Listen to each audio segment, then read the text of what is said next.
Hey YouTube, Alex here, and in today's video, I want to answer the question, are expat YouTubers lying about Southeast Asia or Latin America, parts of Europe?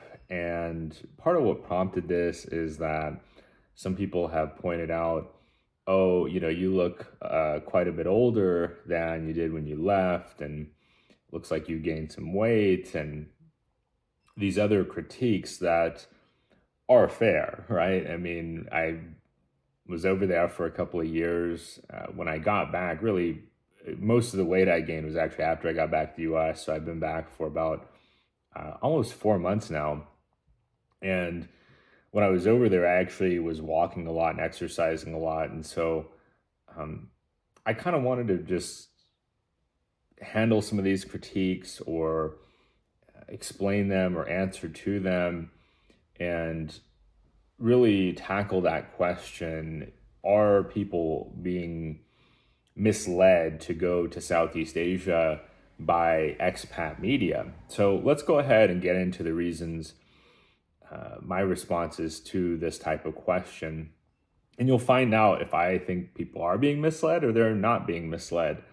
So for the first reason, no freedom of speech. So most countries outside the United States do not have freedom of speech. Even several other Western countries that people think of as very free countries don't necessarily have freedom of speech.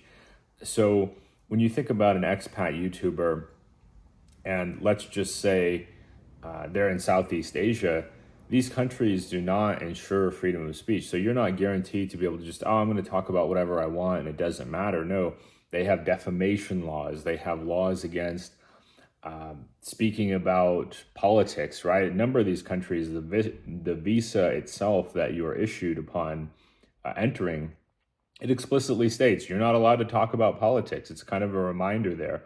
When you go to immigration, they have signs up, hey, if you get an attitude, if you start acting up, if you start being disrespectful, we can just revoke your visa. So this idea that an expat YouTuber can just openly talk about whatever they want, right off the bat, that's not possible if they want to continue living in that country. And for most of them, the benefits outweigh the negatives or the downsides, or else they wouldn't be there, right? And for some, it's economic necessity. If you can't afford to live in your home country, you can't afford a decent standard of living, you'd be going back to live in, say, a vehicle and working a part-time job and parking the vehicle behind that business. And the alternative is you get to live in a tropical country and you have your own place and you don't have to work. All you have to do is keep your mouth shut, filter what you say. I think most of us are going to pick the easier of those two options with the idea in mind, okay, well, I'll just not speak about certain topics publicly and I'll be able to continue living my life here. So this idea they could come out and have charged opinions or be confrontational, there's very real consequences of that. Does that mean that they're lying? I don't really think so, in a sense, because you have to, one, you have to research the laws of a country you want to go to. Two, you have to go, this is something I'm going to tackle later in this video, you have to go and visit yourself. You can't rely on social media to be completely objectively true, because they may be very happy there. Some of the things that may be an issue for you may not bother them at all, right? Some people aren't bothered by noise at all. For me, I don't really like noise pollution. Some people, they might really like Asian cuisine. Other people, oh man, I couldn't find proper Western food.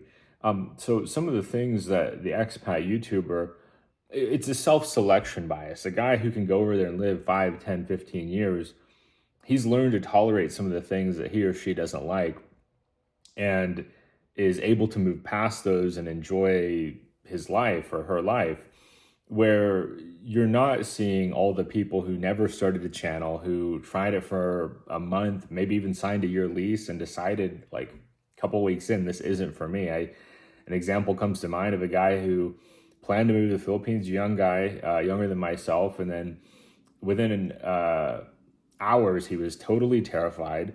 It wasn't anything that was wrong with the area or anything like that. He just didn't understand how different it was going to be from his home country and couldn't adapt. For me, this wasn't an issue. I knew from the first visit to Southeast Asia, I want to live here at some point. I want to experience a long-term life here. It's very different than what you might see in Western media. But when it comes to the expat YouTubers, you have to realize like they like it. It was working out for them, and it behooves them to not talk about certain topics that may impact their ability to stay, right? We're very fortunate in the United States, and unfortunate at times, that we have freedom of speech. But you can't make the presumption just because we have that here that we have that elsewhere. And number two would be audience desires. So some audiences out there, they want to hear negative stuff about other countries. You see this with Western media that beats up on other countries. Every time certain countries are portrayed in Western media, it's always negative. You see them portrayed as, oh, they're having these natural disasters and the poverty and all these bad things are happening. Aren't you thankful you live in the West? It's rarely positives. And so I think expat YouTubers, some of what they cover is positive about these other countries, and it provides a sort of counterweight to Western media where, oh, discussing the family-oriented nature of some of these countries, or discussing how the cost of living is modest. I mean, I remember when I told an American dentist or dental assistant one time I had gone to Southeast Asia for treatment, she got mad. She felt like you're paying somebody else, you're encroaching on our turf or our territory, beyond just the scope of like, hey, the care might not be good. No, she was legitimately upset that Americans would, to attempt to save money, attempt to moderate their budget, go and seek treatment overseas. And so that's what these expat YouTubers do. They're catering to people that want hope as opposed to people that just want to see the negative. The audience that wants hope is much larger than the audience that's just totally negative, and all they want to know about is how it's not going to work out, and oh, look at these fools for trying to better their lives and trying to improve and taking a chance. I feel like some of these negative people that want the expat YouTubers to only be negative are people who want an excuse to not try. Don't even try. Don't even go over to the Philippines. Don't even go over to Thailand. It's not going to make a difference. Kind of like Eeyore. It's not going to work. It's going to be bad. It's all going to go wrong. Da da da da da. Well, I don't like that. I look at like people needing to be high agency in all areas of their life, and if they suspect it's going to work out for them based on watching videos and research, then they should take a trip. It's unlikely for the majority of people that visit, like Thailand is getting well over 30 million visitors a year. Most of those 30 million people are having a good time. Are there some who don't? Well, yeah, just by sheer numbers, 30 million, you're going to have some people that have a negative experience.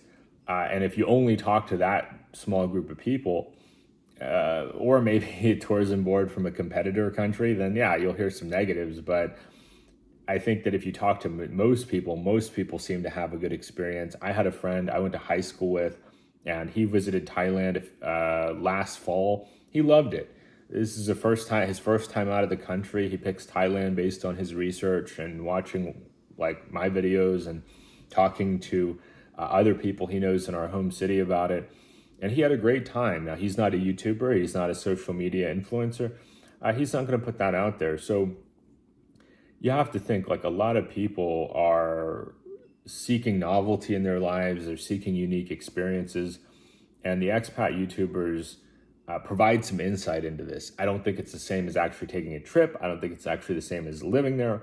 But you get some sort of taste of what it's like to have that kind of experience, and people like these feel-good stories. People also like some of the, not so much drama, but some of the tougher stories. Like Mike and Paul have both done videos about difficult circumstances or difficult situations, and those are more like accurate representations of what can go wrong. It's not, you're going to go to Southeast Asia and a meteor is going to come down and obliterate everything. It's more like, hey, if you're not careful with women, if for the single male expats out there, you could lose all your money. Like just That's a reality. That could happen in your home country too. Other guys, like, hey, if you imbibe too many adult beverages, you could end up in a very dangerous situation. Same in your home country. I think that people have this self sort of they believe what they already believe, and they look to find content that reinforces their beliefs rather than content that challenges their beliefs. The first time I heard about going to Southeast Asia, I thought, oh, that's crazy. America's the best country in the world. Why would you go anywhere else? It doesn't make any sense to live anywhere else, and you shouldn't be going anywhere else. Number three, this ties into what I said before. You have to visit. You're not going to get a sense of what it's like to be in Southeast Asia from watching YouTube, the full sense. I find you're going to get one of two. You're going to get vacation mode. So you're going to watch people having a very expensive vacation and, oh, that's what it's like to vacation there. Well, that's what it's like to live there. Living anywhere is much more mundane. I think back to my friend who visited Thailand, and I had actually left Thailand a month prior, unfortunately.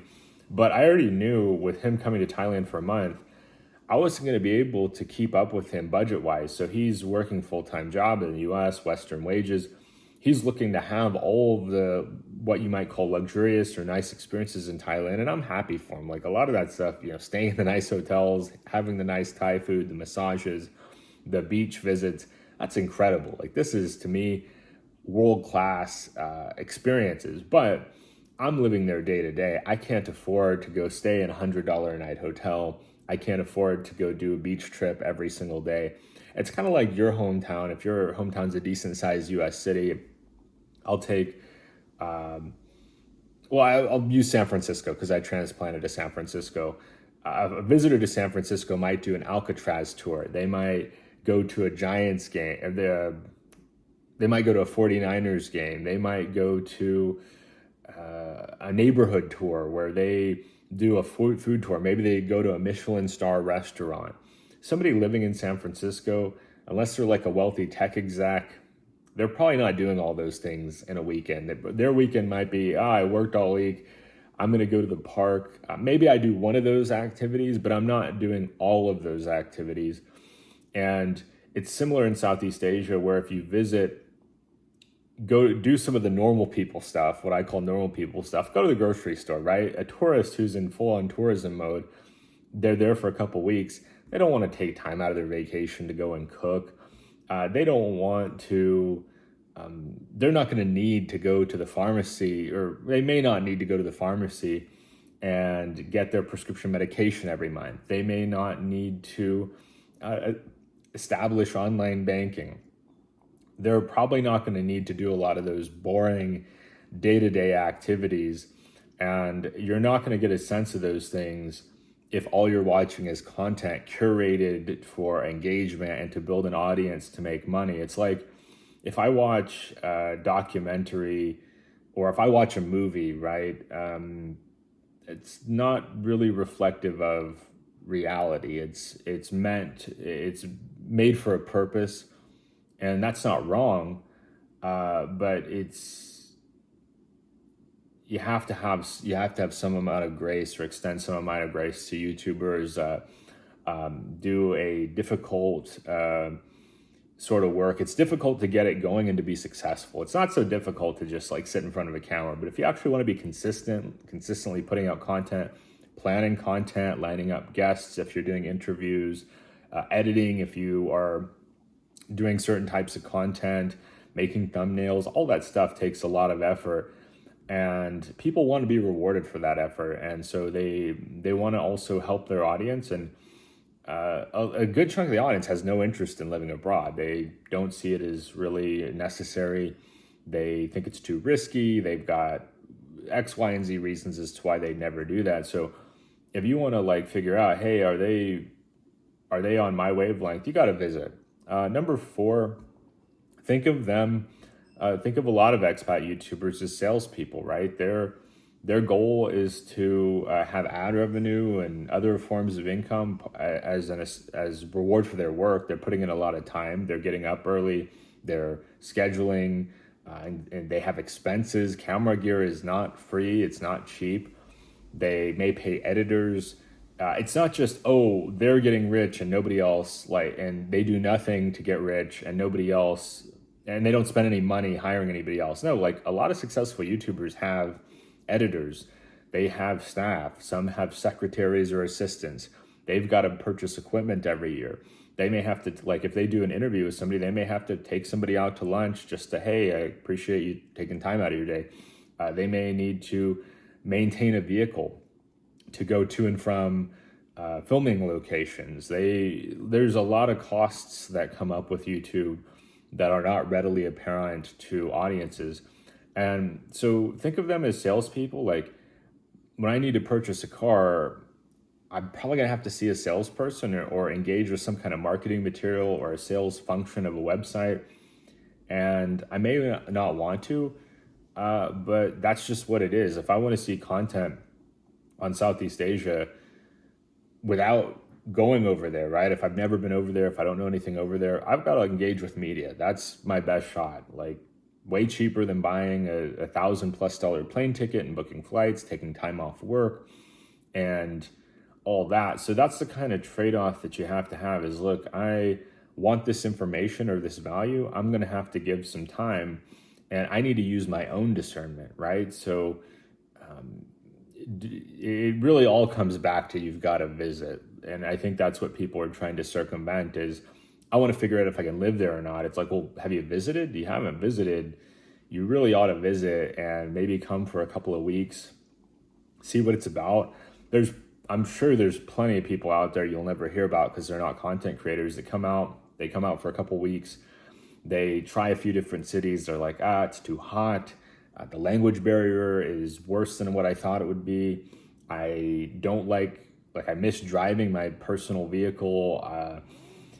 Whatever number of reasons are problematic, but there's plenty of good people that find out this is nice for vacation. Like I'll come here and vacation here every year. But for me to move here permanently is just not for me. And you have to have that boundary, like when watching YouTube, watching content. It's worked out really well for this individual. They seem to be loving it. Just because they love it, just because it's worked out for them, doesn't mean it's the right fit for me. Doesn't mean that I'm going to enjoy it. And they're just trying to share how it helped them. It's not necessarily them telling me you should move here too. Like a number of these guys, I give Mike and Paul credit.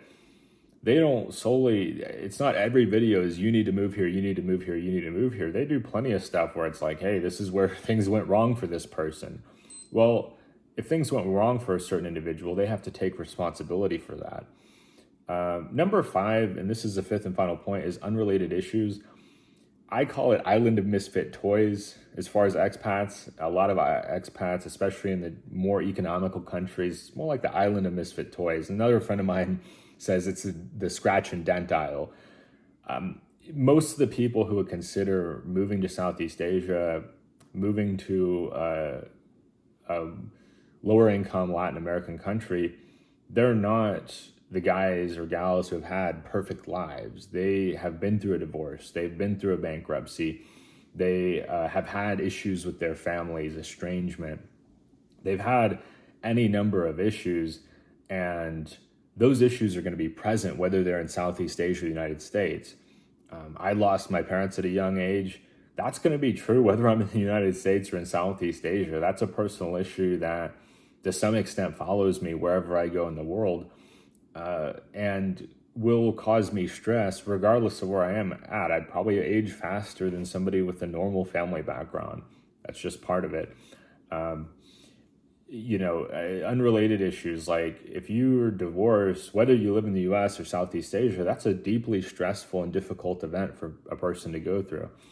Not just financially, but also emotionally, spiritually. They may have some guilt or some shame associated with that. A lot of people who become expats, they're not the people whose lives are going perfectly in the US. They've got the paid off house, they've got the dream car, they've got the dream girl or dream guy, whatever their preferences are. Typically things didn't turn out perfectly for them in life, and they're going abroad because it's a risk they're willing to take to try to have some enjoyment in their life. And I've seen a lot of expats who've been through a lot really enjoy and embrace their life overseas and it work out well. Other guys, they find their problems that followed them and they're not able to overcome them even halfway around the world. You see this in expat hotspots with guys melting down, guys that have anger issues, guys that have emotional problems, personality disorders. They're going to act a fool wherever they are. You know, some of these guys, now they they may be in a position in the States to where, because they're not as well off compared to the average local person, they may have to temper some of it. Like if they have a job, they've got to make their boss happy. They can't just sit there and act a fool in front of their boss. But they're in Southeast Asia where all of a sudden they make 5-6x what the average local person makes. They feel more entitled to act like that hotshot. So something I heard that's interesting is money doesn't really change people as much as it makes them more of who they are. So if somebody's a jerk in their home country and they go abroad, they're a bigger jerk. If somebody struggles with too many adult beverages in their home country, well, chances are if they move to a cheaper country, they can afford more of that. And so when it comes to me, I have challenges in my home country that are going to be there regardless of what I do. I have to accept that, right? I have to accept that my folks are gone. I have to accept that I have to move across the country for work opportunities. I'm no longer in my hometown. These are just part of the reality of life. And also, I was there for a couple of years. Like, you're gonna age somewhat in a couple of years, especially if you're around, like, you're transitioning from your 20s to your 30s, your 30s to your 40s. Also, I got a lot of sun. I use sunscreen, but getting that much sun will make you look older. I did gain weight coming back because it's stressful to transition back to life in the US. That's just, anytime you're gone for a couple of years, you're having to remember, oh yeah, okay, now I've got to drive. Okay, now I've got to deal with the bank a lot more often because I'm spending more money. Now I've got to find a place to live based on and I've got to find a job. So I've got to find a job, then I've got to find a place to live based on that job. Then I've got to move in. Then I've got to get used to a new housing situation. Like all the challenges of living in Southeast Asia combined with high cost of living and a faster paced life and more expectations. I mean, living in the US, there's a lot of expectations placed on us to pay taxes, to pay bills, to do a lot of things on our own. In Southeast Asia, I can hire a cleaner for very little money. Where here, I'm cleaning. Like I went and vacuumed this morning. There's a lot of responsibilities that fall squarely on my shoulders. And another thing would be cooking. Southeast Asia, it's very cheap to cook. Coming back, I'm having to, okay, now I've got to cook a good chunk of my meals because it's expensive to go to a restaurant here. Unlike in Thailand, for example, where it's pretty economical to go to a restaurant. So some of that stress is just the normal stress of life. Some of that is it doesn't match the ideal. I was a little bit surprised by shifting from, okay, prior to this 2-year stint, then it was vacation mode. Now I know what it's really like. Okay, I know what it's like to accidentally get food poisoning, unfortunately. I know what it's like to stub my toe or scrape my knee, have to go to the hospital just to get it cleaned up, make sure it doesn't get out of hand. I know what it's like to have too much time on my hands, be bored. In the US, like, yeah, we get bored sometimes, but we got enough work cut out for us that, like, hey, my life is fast-paced enough. I don't know. There's a lot to talk about, but I don't feel like I ruined my life going over there. I was in a transition point out of the tech industry. I needed to find a new opportunity.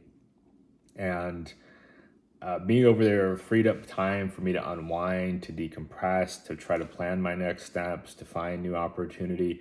The cost of living is so low. I actually had the time to think about what I wanted to do next. Where here in the US, things move quick. You don't really have time to think as much when you're in go, go, go mode as you do in Southeast Asia. So yeah, do I regret it? Not at all. Did I age? Yeah, so what? I'm glad I had the experience. I always wanted to do that. Is my life ruined here? No, I came back with enough savings to land on my feet. I actually just signed a job offer today, so I'll be going to work in about a week, starting my new job. I've got a place to live within budget based on my income. My life is fine. as long as you prepare effectively to go to Southeast Asia, it can be a very rewarding experience. But a lot of people, they don't prepare effectively. They want shortcuts. That's a big thing. Is a lot of expats want shortcuts, or would-be expats want shortcuts. People in general want shortcuts. And I'm no longer one of those people. So thanks so much for watching. Comment down below. Do you agree with what I've said here? Do you disagree? Does it not reflect your experience? Do you feel misled by some expat YouTubers? I personally think they provide a valuable service. If you don't like the service, you don't have to watch, but you get some value. Wonderful. Give us a thumbs up. It helps with the channel, promoting this video in the algorithm. And finally, subscribe to the channel down below if you want to see more content like this. And we'll see you soon. Bye-bye.